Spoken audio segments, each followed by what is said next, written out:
বন্ধুরা, আজকে কচুরলতি রান্না করব একটু অন্য রকমভাবে। জানি না তোমরা এরকমভাবে কোনোদিনও করেছো কি না। তো চলো দেখাই রান্নাটা।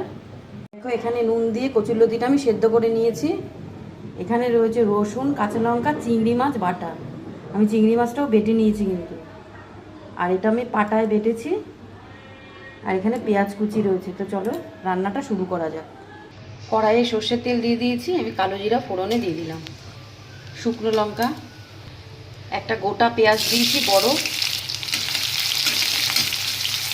পেঁয়াজটা অর্ধেক ভাজা হয়ে গেছে। এবার আমি কচুরলতিগুলো দিয়ে দেবো।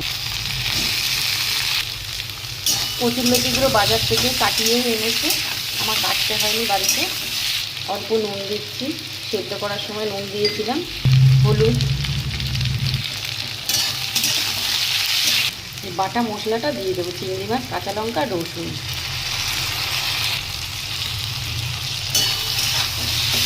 আমি কিন্তু সব রান্নাই এই শিলে বেটে আমি রান্না করি। অনেক যখন রান্না হয় তখন আমি মিক্সিতে ঘুরিয়ে নিই মশলা, কারণ শিলে বাটা মশলার স্বাদই আলাদা। ওই জন্য আমি শিলে বেটেই রান্না করি মশলা। অল্প কাশ্মীরি লঙ্কা দিয়ে দিচ্ছি, একটু লাল লাল হবে, দেখতে ভালো লাগবে। স্বাদ অনুযায়ী চিনি দিয়ে দিলাম, যে যেরকম মিষ্টি খাও সেরকমই দেবে। গ্যাসটা কিন্তু আমি কমিয়ে দিয়েছি। এরকম বেশ খানিকক্ষণ আমি নাড়াচাড়া করব। মশলার কাঁচা গন্ধটা কেটে গেলে তারপরে নামাবো। রান্নাটা হয়ে গেছে, পুরো রান্নার থেকে তেল ছেড়ে দিয়েছে। আমি নামিয়ে নেব।